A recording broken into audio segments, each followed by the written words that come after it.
Welcome to Northbrook.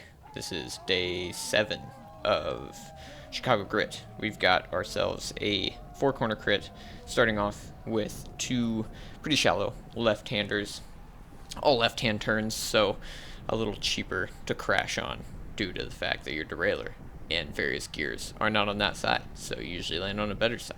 But nevertheless, there were a few crashes in this race.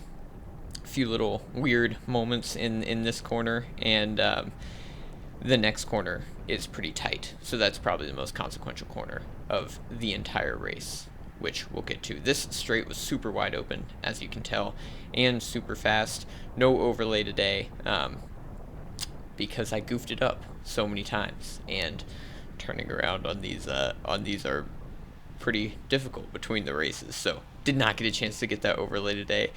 And we'll just go by feel on this one. Started better today, although it doesn't really matter on this course. It's almost always a sprint.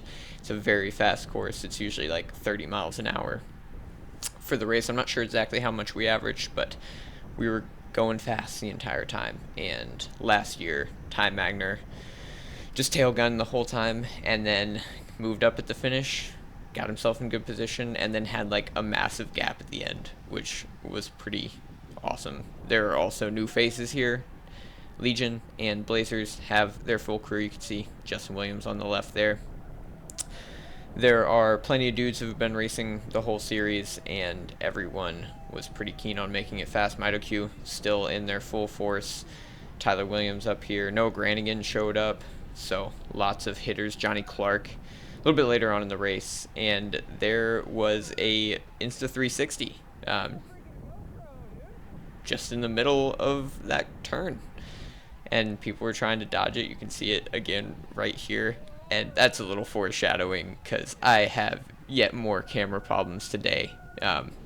So we come around that corner plenty more times. You can see people get pretty squirrely in it, and you lose space quite often. A lot of guys will chop, and then the outside, you just end up losing a ton of space. I also was having some issues with this wheel top shifting. I'm not sure if one of the buttons has like a bug in it or something like that, but working with them to sort it out, every once in a while I would shift down to like my hardest gear out of that turn and then just have to like lug out of that turn, which was very entertaining in an otherwise fairly boring race. Attacks usually don't go. I tried last time to make a breakaway, but it's just so fast, it's hard for attacks to make it anywhere. So I decided to move back a little bit.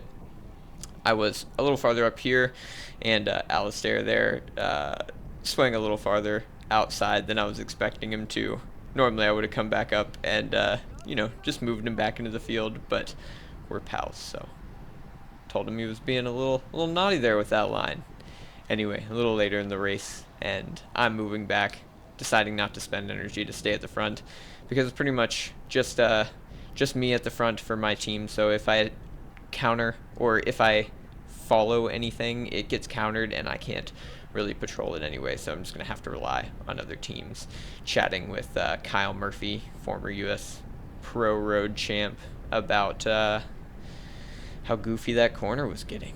A little bit later on, you can see Chris Ernst on the left there. And here is where my Insta 360 dies. Chris actually ended up trying to pull back a break of James and Marshall, and they never got caught, so the two of them soloed to the line together, duoed to the line together. Team first and second for MitoQ, which is pretty impressive. A little bit farther back in the sprint, and Lucas Burgoyne would take the third podium spot, followed closely by Ben Oliver, and then me down there in 10th, which is one of my best results in a sprint. So pretty cool race. Here's a interview with Marshall. You're on camera. Really? How'd it feel? Felt good. Hey! Felt good. Felt Hey. good. Oh my gosh, I'm spin. Do I make it in the vlog? You making it? Well, it's a vlog now. It's alright. Never done one of these before. Oh man, first feature on the channel? Good. Oh my god.